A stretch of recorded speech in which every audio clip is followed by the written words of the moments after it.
Bonjour. Dans cette vidéo superbe et magnifique, nous parlerons du problème prometteur et judicieux de la transition énergétique. Notre modèle énergétique est à bout de souffle, on le sait bien.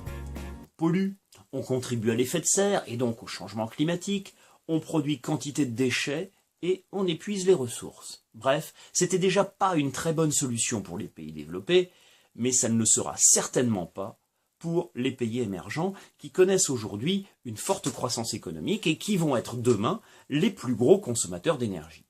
Bref, il faut changer de système et ça passe par une transition. La transition énergétique, ça passe pas par l'invention d'une nouvelle source d'énergie miraculeuse qui résoudrait tous nos problèmes. Ça, on n'y croit pas tellement. On a essayé avec le nucléaire, mais non seulement ça ne produira jamais assez d'énergie pour remplacer les énergies fossiles, mais on se demande aujourd'hui si ça ne pose pas davantage de problèmes que ça n'en résout. Il faut développer les énergies renouvelables, parce qu'il y a là un très fort potentiel. Pour le moment, ce sont encore des énergies qui coûtent cher, mais leur prix baisse et on commence à investir dans la recherche pour trouver des procédés qui réduiront les prix. Cela dit, on ne remplacera pas le pétrole, le charbon, le gaz, par des éoliennes et des panneaux solaires. Pas en totalité en tout cas.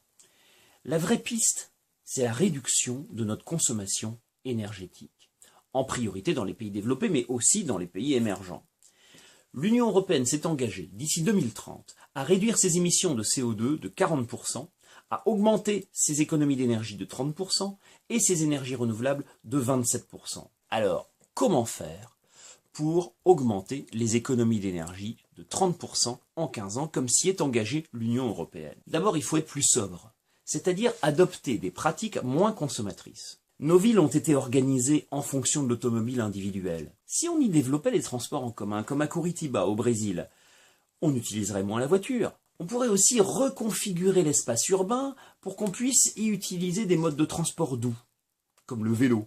Dans des villes comme Copenhague, au Danemark, il y a aujourd'hui plus de vélos que de voitures en circulation. Et puis en encourageant la densification du bâti, en construisant plus dense, plus près du centre des villes, on évite l'étalement urbain, un étalement urbain qui est générateur de mouvements pendulaires. Matin, soir, les voitures viennent et tout ça génère des embouteillages, comme dans des villes très étendues comme Los Angeles. Et puis pour les plus longues distances, c'est le transport ferroviaire qui consomme le moins. Or le transport ferroviaire perd du terrain par rapport à la route et à l'avion. Il y a quelque chose à changer là-dedans. D'ailleurs, si on veut réduire l'empreinte des transports, on pourrait aussi réduire les distances parcourues par les produits que nous consommons.